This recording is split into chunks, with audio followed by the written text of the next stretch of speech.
జిల్లా మంత్రివర్యులు దుద్దిల్ల శ్రీధర్ బాబు గారు ఐటీ పరిశ్రమ మరియు వాణిజ్యం మరియు శాసనసభ వ్యవహారాల శాఖ మంత్రివర్యులకి స్వాగతం తెలియజేస్తున్నాను. అట్లాగే ధన్యవాదాలు. ఈ రోజు ఈ భూపాలపల్లి నియోజకవర్గంలో జరుగుతున్నటువంటి అట్లాగే మన కాంగ్రెస్ జిల్లా అధ్యక్షులు అయిత ప్రకాష్ రెడ్డి గారికి, ఇతర అఫీషియల్స్ సిఎండి గారికి, ఐఏఎస్ గారికి, ఐపీఎస్ గారికి, ఇతర గవర్నమెంట్ అఫీషియల్స్ అందరికీ, తర్వాత ప్రెస్ మీడియా మిత్రులకి, భూపాలపల్లి ప్రజలందరికీ కూడా, కాంగ్రెస్ ముఖ్య నాయకులందరికీ కూడా పేరు పేరున నమస్కారం తెలియజేసుకుంటున్నాను. కాంగ్రెస్ ప్రభుత్వం అంటే పేదల ప్రభుత్వం అని మనందరికీ తెలుసు. అందుకే కూడు గుడ్డ నీడ ఈ మూడింటి పైన దృష్టి పెట్టినారు. మన ఇక్కడ ఉన్నటువంటి ఆర్థిక శాఖ మంత్రులకి తెలుసు మన తెలంగాణ ప్రభుత్వం ఎంత ఆర్థిక ఇబ్బందుల్లో ఉందో. కట్టు మీద సాములాగా అటు అభివృద్ధి పనులు చేసుకుంటూనే ఇటు సంక్షేమ పథకాలన్నిటిని కూడా మనం ముందుకు తీసుకెళ్తున్నాము. ఏవైతే వాగ్దానాలు చేసినామో అవే కాకుండా మనం చేయనివి కూడా నెరవేరుస్తూ ఇక్కడ భూపాలపల్లి జిల్లాకు సంబంధించి అటు యంగ్ ఇంటిగ్రేటెడ్ స్కూల్స్ కానీ, ఇటు హాస్పిటల్స్ కానీ, 100 బెడెడ్ హాస్పిటల్ కానీ, ఇంకొన్ని అభివృద్ధి పనులు ఇక్కడ చేయడానికి విజ్ఞప్తి చేసినటువంటి మన ఎమ్మెల్యే గారు ఏదైతే ఒక చిట్టా ఇచ్చారో దానికి ఇక్కడి ఎంపీగా నేను కూడా మిమ్మల్ని కోరుతున్నాను. మన ఇద్దరు మంత్రులని కూడా అవన్నీ కూడా త్వరలో మీరు నెరవేర్చాలని మిమ్మల్ని విజ్ఞప్తి చేస్తున్నాను. అదే విధంగా పేదల కోసము సన్నబియ్యము ప్రతి ఒక్కటి కూడా కాంగ్రెస్ ప్రభుత్వం చేపడుతున్న సంక్షేమ పథకాలు కానీ, అభివృద్ధి పనులు కానీ అవన్నీ కూడా వరంగల్ జిల్లా మరియు భూపాల జిల్లా ప్రజల యొక్క కళలు. ఆ ఒక్కొక్క కళ నిజమవుతూ ఉంది ఇదేనా. ఎందుకంటే సన్నబియ్యం ఒక కళ పేదవర్గాలు, అది నిజం చేసినాము. అట్లాగే ఇందిరమ్మ ఇల్లు 10 ఏళ్ళుగా ఒక్క ఇల్లు కూడా డబుల్ బెడ్రూమ్ ఇళ్ళని ఎంత గొప్పగా బీఆర్ఎస్ ప్రభుత్వం అంతకుముందు చెప్పుకున్నారో ఈ 10 ఏళ్లలో ఒక్క ఇల్లు కూడా రాలేదు.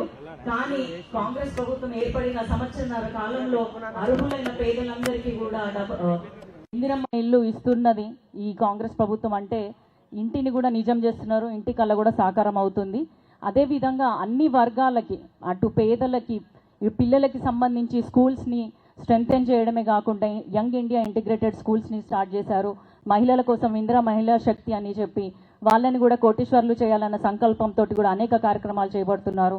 నిరుద్యోగులకు ఎప్పటికప్పుడు నోటిఫికేషన్స్ ఇస్తూ దాదాపు సంవత్సరాల కాలంలో 60,000 ఉద్యోగాలు ఇచ్చిన ప్రభుత్వము దేశం మొత్తం ఎక్కడైనా ఉందంటే అది కేవలం తెలంగాణలోని కాంగ్రెస్ ప్రభుత్వం అని మీ అందరికీ చెప్తున్నాను. మహిళలు అయిపోయినారు, యువకులు అయిపోయినారు, పిల్లలు అయిపోయినారు.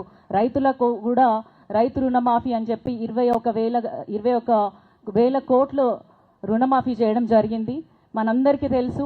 ఇవే కాకుండా ప్రతి వర్గానికి, ప్రతి రంగానికి, అటు విద్య, వైద్యం, రైతులు, తర్వాత ఉద్యోగులు, ప్రతి రంగాన్ని కూడా దృష్టిలో పెట్టుకొని సమంగా అభివృద్ధి చేస్తూ ముందుకెళ్తుంది కాంగ్రెస్ ప్రభుత్వం. కాబట్టి రానున్న రోజులలో కూడా మీరు కాంగ్రెస్ ప్రభుత్వం వెంటనే ఉండాలి. మనం ఏదైతే ఉట్టి మాటలు కాదు చేతల ప్రభుత్వం అని మేము రుజువు చేస్తూ ఎప్పటికప్పుడు పనులు చేసుకుంటూ ముందుకెళ్తున్నాము.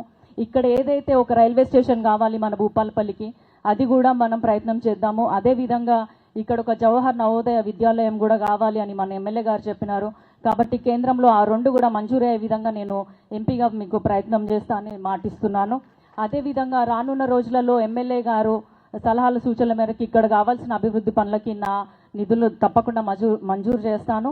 అదే కాకుండా మీరందరు కాంగ్రెస్ కార్యకర్తలు, కేవలం కాంగ్రెస్ కార్యకర్తలు మాత్రమే కాకుండా కాంగ్రెస్ సైనికులుగా రాహుల్ గాంధీ గారి సైనికుల్లా పనిచేయాలి. ఎందుకంటే మన దేశము ఏదైతే బీజేపీ చేతిలో ఉందో ఇప్పుడు అది కాన్స్టిట్యూషన్ని కానీ అంబేద్కర్ గారిని కానీ అవమానిస్తూ వస్తుంది. కాబట్టి బలహీన వర్గాలు అందరూ కూడా ఏకమై కాంగ్రెస్ వైపు ఉండాలి. సెక్యులర్ ఇండియా ఉండాలంటే తప్పకుండా కూడా కాంగ్రెస్ ప్రభుత్వం ముందు ఉండాలి.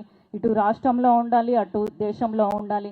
లేకపోతే రానున్న రోజులలో క్రిస్టియన్స్ని, మైనారిటీస్ని, ముస్లిమ్స్ని, మహిళల్ని, చిన్నపిల్లల్ని ఎవరిని కూడా ఉపేక్షించకుండా అణచివేయాలని చూడడానికి అటు మోడీ, అమిత్ షా ద్వయం ఇద్దరు కూడా ప్రయత్నిస్తున్నారు. కాబట్టి అట్లాంటి పరిస్థితులు మనకి రావద్దు అంటే ఆపరేషన్ సింధూర్ అన్నారు, మిషన్ సింధూర్ అనాలి. ఎందుకంటే మిషన్ అన్నప్పుడే ఒక పని సక్సెస్ అయినట్టు.